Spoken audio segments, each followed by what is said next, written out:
Добрый вечер, дорогие жители нашего района. Хочу провести сегодня с вами беседу на тему «Новая коронавирусная инфекция у детей». Коронавирусная инфекция у детей – это острое вирусное заболевание респираторного тракта, которое проявляется множеством симптомов от слабо выраженных катаров верхних дыхательных путей до тяжелого острого респираторного синдрома, протекающей в форме атипичной пневмонии. В начале коронавирусная пандемия в 2020 году дети были почти невосприимчивы к новому вирусу. Болезнь протекала легко или вовсе бессимптомно. Однако к настоящему моменту появились новые штаммы, и ситуация изменилась в худшую сторону.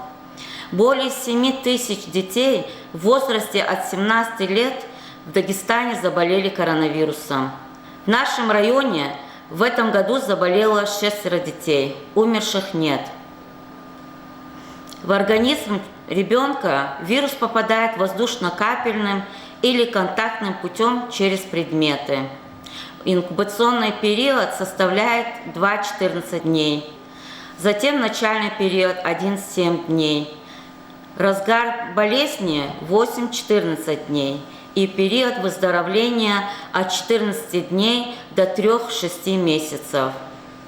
Течение заболевания коронавируса у детей может быть бессимптомное, легкое течение, средне-тяжелое, тяжелое и крайне тяжелое течение. Симптом ковида у детей сильно зависит от того, в каком возрасте заболел ребенок, и может протекать как обычные респираторные заболевания, грипп, кишечная инфекция.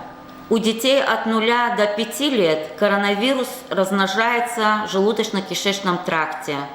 И из-за этого основные признаки этой группы малышей это и является боль в желудке, тошнота, рвота, температура. У детей 8-12 лет наблюдаются следующие симптомы: усталость, насморк, кашель, першение в горле, головная боль, чихание, температура. У детей после 12 лет проявляется коронавирус болью в горле, осыпалостью голоса, кашель, насморк, головные боли, высокая температура. У грудничков ковид проявляется часто вялостью, капризностью и нарушением сна, отказ от еды и также повышение температуры тела. Велика вероятность почти бессимптомное течение заболевания. Категорически запрещается заниматься самолечением. При первых же симптомах необходимо вызвать участкового врача для обследования ребенка. И врач принимает решение госпитализировать ребенка или лечить амбулаторно. При бессимптомном течении детям лекарства не выдается. В легком и средне-тяжелом течении больные проходят амбулаторное лечение и получают бесплатные лекарства. Тяжелые формы болезни госпитализируются в стационар. Дети после COVID-19 требуют особого внимания, потому что может приводить к риску нарушения работы сердца, развития сахарного диабета, неврологических нарушений, поражений печени, почки, сепсис, инфекционно-токсический шок. Чтобы ребенок быстрее выздоровел, необходимо побольше гулять на свежем воздухе, разучить несколько дыхательных упражнений, соблюдать режим дня, ложиться и просыпаться в одно и то же время. Также исключить физические нагрузки, побольше фруктов и витаминов. Чтобы дети не заражались ковидом, ребенок должен соблюдать режим изоляции, часто мыть руки с мылом и обрабатывать их антисептиком. Учите ребенка кашлять в бумажный платочек и сразу его выбрасывать.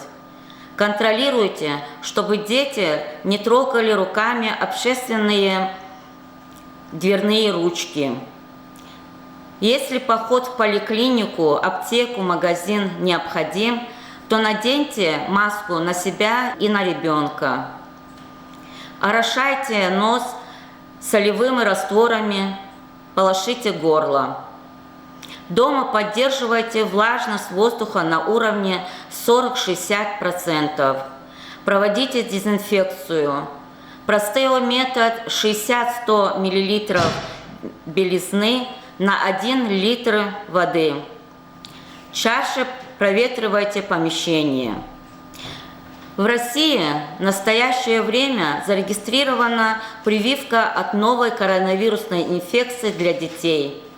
Эта вакцина «Спутник М» предназначена для подростков от 12 до 17 лет. Прививать ребенка можно будет с согласия родителей или с самого ребенка, если этому ребенку уже 15 лет. Сулейман-Царская ЦРБ уже получила вакцину. Прошу родителей приводить своих детей для вакцинации. Спасибо вам за внимание. Желаю всем здоровья.